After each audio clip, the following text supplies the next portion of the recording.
जैसा कि आप देख सकते हैं, ये है चरण पादुका। हम इतने ऊपर चढ़कर आए हैं और इसकी भी कुछ कथाएं हैं, वो आपको मैं बताता हूँ। स्टार्टिंग से एक राक्षस था बहुत पहले, जब स्टार्टिंग हुआ था ये युग, कलयुग से भी पहले, द्वापर युग से भी पहले। कौन सा, त्रेता युग से पहले कौन सा युग था?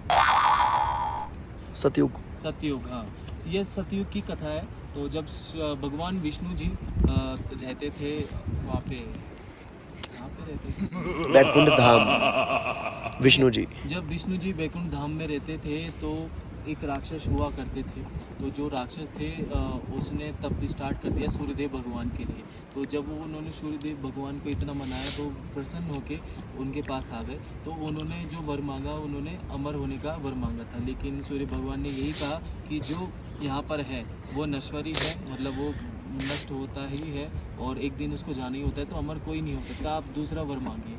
तो जब उन्होंने दूसरा वर मांगा तो उन्होंने ये मांगा कि मुझे सहस्त्र कवच चाहिए। सहस्त्र कवच मतलब 1000 कवच उनको चाहिए, तो जिसे कोई हरा नहीं सकता, ठीक है। लेकिन इसका भी तोड़ होता है। तो उन्होंने कहा कि लेकिन अगर कोई 10,000 वर्ष तक तपस्या करके तुमसे लड़ाई करता है तो तुम्हारा एक कवच तोड़ सकता है। तो इसी कारण ऐसा कोई था नहीं उस समय कि जो 10,000 तक तप कर सके, 10,000 साल तक। 10,000 साल तक। तो हुआ क्या, जो उसका नाम पड़ा उस दानव का सहस्त्र कवच राक्षस, ठीक है। तो सहस्त्र कवच राक्षस है ना उसका नाम, पता नहीं। ये नाम था। तो जो सहस्त्र कवच राक्षस था, उसने क्या किया, जितने भी ऋषि मुनि या कोई भी अगर तप करता है या जाप करता है तो वो उसको मरवा देता था और तीनों लोगों में हाहाकार मचा दिया करता था उस समय। तो सभी लोग परेशान होकर विष्णु जी के पास गए और उनसे समाधान मांगा कि इसका क्या समाधान हो सकता है, क्योंकि वो लोग अब नहीं रह पा रहे थे सही से। वो ना किसी को पूजा पाठ करने दे रहा था, नहीं सही से रहने दे रहा था। तो इसके बाद जब वो गए उनके पास तो उन्होंने चिंतन और मनन करने के लिए एक जगह का देखा, वो था पृथ्वी लोक में। यही जगह है जो केदारनाथ धाम अभी कहलाता है। पहले ये था केदार घाटी। तो जो केदार घाटी थी, यहीं पे शिव जी और पार्वती रहा करते थे।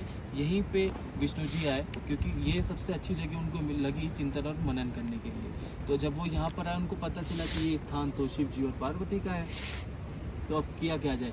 इसलिए उन्होंने एक छोटी सी लीला रची। वो छोटी सी लीला रचने के लिए उन्होंने एक बाल रूप लिया और बाल रूप लेके बड़े प्यार से वहाँ पे वो रोने लगे। तो यह देख के पार्वती जी बहुत व्याकुल हुई कि ये बच्चा और बालक है कौन जो इतना रो रहा है। तो जब वो उनके पास गए तो उनको वो सीने से लगा लिए। मेरे से बोलो। अच्छा, तो अच्छे से, मैं इनसे बोलूँगा जब अच्छे से बोल पाओगे पूरा, अच्छा, मेरे को बोलोगे तो। ठीक है। तो उनको जब वो उन्होंने सीने से लगा लिया और वो उनको अपने घर पे ले गए।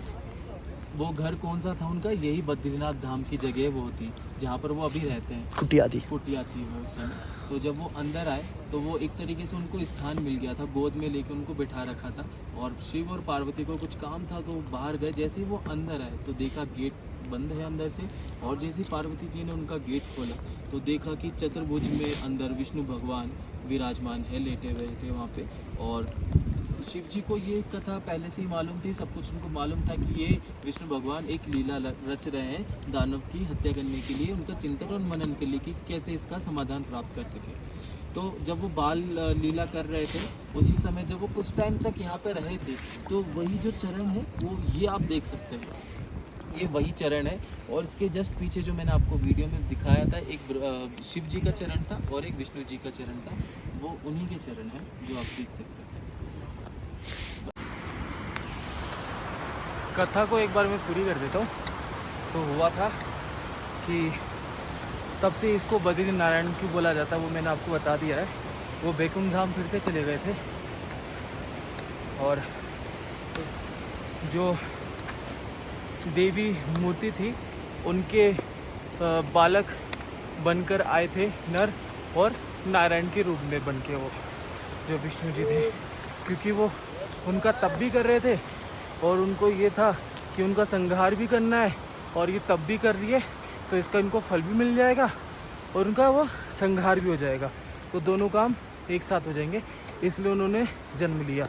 तो फिर ये जो नदी है अलकनंदा, जब वो बड़े हुए नर और नारायण, तो एक नदी के किनारे नर ने तपस्या की और दूसरे नदी के किनारे नारायण ने तपस्या की। तो और बोला जाता है कि जो बद्रीनाथ है, अगर यहाँ पे कोई एक दिन तपस्या करता है तो उसको 10,000 वर्षों का फल प्राप्त होता है। तो ऐसे ही जब वो तपस्या कर रहे थे, एक दिन जैसे दोनों स्टार्ट कर दिए तपस्या करना, तो जैसे ही एक दिन पूरा हो गया तो नर ने युद्ध किया और उसका एक कवच तोड़ दिया। फिर दूसरे दिन नारायण ने और नर ने पूजा किया, तप किया, और दूसरे दिन उन्होंने उनका कवच तोड़ दिया। ऐसे करके दोनों ने लगातार तप भी किया और एक एक करते हुए उसका संहार भी करते गए। तो जब 9,999 कवच का संहार हो चुका था, तब जब वो एक रह गया था तो तो डर गए। जो सहस्त्र कवच दानव था वो डर के सूर्य देवता के पास फिर से उसके चला गया पास में। उनकी शरण में जाने के बाद, क्योंकि पता है आपको, देवता जो लोग होते थे वह सभी लोग नियम से ही चलते थे। तो जब वो शरणागति बन चुके थे उनके, तो शरणागति होने के बताता हूँ, बहुत ज़्यादा हाफ चुका हूँ। जब वो शरणागति हो गए थे तो सूर्य भगवान ने बोला कि अब ये तो मेरे शरणागति हो चुके हैं, अब मैं इनको वध नहीं करने दे सकता आप लोगों को। तो हुआ क्या, नारायण ने बोला कि चलो ठीक है, ये आपका मान भी रह जाएगा और इनका वध भी हो जाएगा। वो कब? जब द्वापर युग आएगा और महाभारत युद्ध होगा, और जो सहस्त्र कवच था वो कर्ण के रूप में पैदा हुआ, और जो नारायण थे वो कृष्ण के रूप में, और जो नर थे वो अर्जुन के रूप में। तो जो वो अंत में नारायण ने उनसे दान में ले लिया था उनका कवच और उनका वध किया था। ऐसे करके इसका ये पूरा अंत होता है। तो एक प्रकार से ये स्कंद पुराण है, उसके अनुसार ये कथा है। हर पुराण में आपको थोड़ी सी अलग अलग कथा बद्री नारायण की मिल जाती है, वैसे ही स्कंद पुराण की एक कथा है। हम जाने वाले थे लेकिन अभी बारिश मेहरबान हो गई है हमारे ऊपर। अब क्या करें, इसलिए हम अब नीचे जा रहे वापस। रेनकोट होटल में ही छूट गया, इस वजह से हम अब आगे और नहीं जा पा रहे। अगर रेनकोट आ रहा होता तो हम आगे तक चले जाते जहाँ तक हो सकता था, क्योंकि ये जो है भीग जाएंगे। और यहाँ पे ठंड इतनी है ना कि भैया उसके बाद तो वाट ही लगनी है हमारी, अगर हम भीग गए यहाँ पे इस कपड़े को लेके और नीचे गए इसी कपड़े में। बिल्कुल छोटी सी गाय हमें मिली है।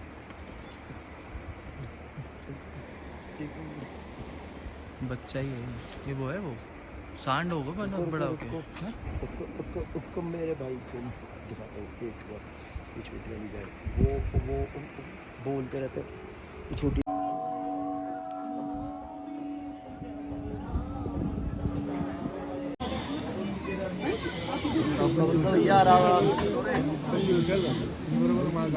वो तो बहुत पीछे है।